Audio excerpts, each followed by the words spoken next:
Karl, of course, is in Paris for us with all of the fallout of those events, those tragic events on Friday night. Karl, you're there right at the scene, but events are happening right now. What can you tell us?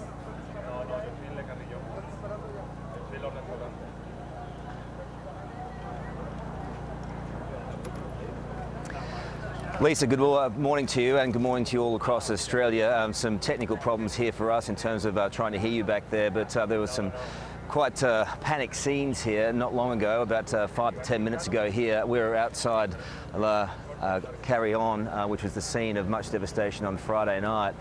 Look, we were here just about ready to do our live cross when this moment happened. Just take a look at this first up.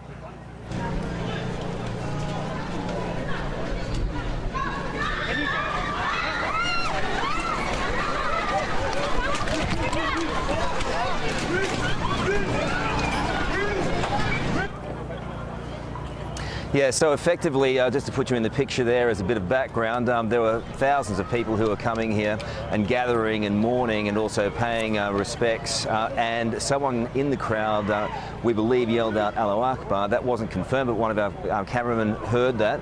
And that led to an enormous amount of panic on the streets here. Literally hundreds and hundreds of people behind me, and not many places to go for that size of that crowd.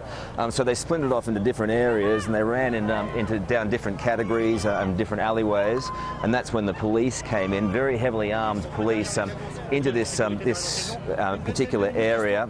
Look, they were very concerned. They started lining up behind each other. As I said, they're fully armed and fully equipped, and they've been on edge, obviously, since Friday night. They moved into different areas of this street. It's like a 5 ways here, up that way and then up this way and then up several other ways.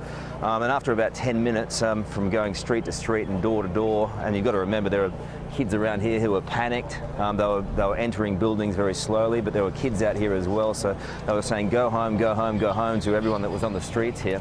Most of the people got out of the way very quickly, very efficiently, but there was extreme panic with the larger parts of the crowd as they moved down the streets. And look, that wasn't a great feeling for anyone here, given what's happened in the last 48 hours. It was real panic, and you could see the terror in people's eyes as they moved away from this area with real speed. As the police moved in, reinforcements came from everywhere. It was very efficient the way that the police moved in.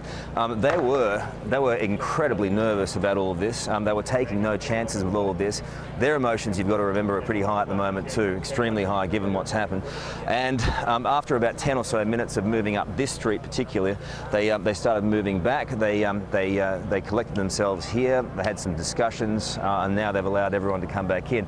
It would appear as though it's a false alarm, although we're not sure at this point, but it just goes to show, after what's been a pretty good day for Paris, in essence, in the respect that it was a day that they tried to reclaim the Paris streets. People, after being in their homes and trying to collect their thoughts with their loved ones for the last 24 to 48 hours, came back out on the streets. They started to mourn. They started to come out and pray for the people who are injured, the 300 people who are injured, the 100 who are critical at the moment. And then this happened. So I think it's indicative of where Paris is at the moment. They know that there may be more of these offenders out on the street somewhere, 2 or 3 offenders out on the streets. So when something like this does happen, it triggers those memories very, very quickly.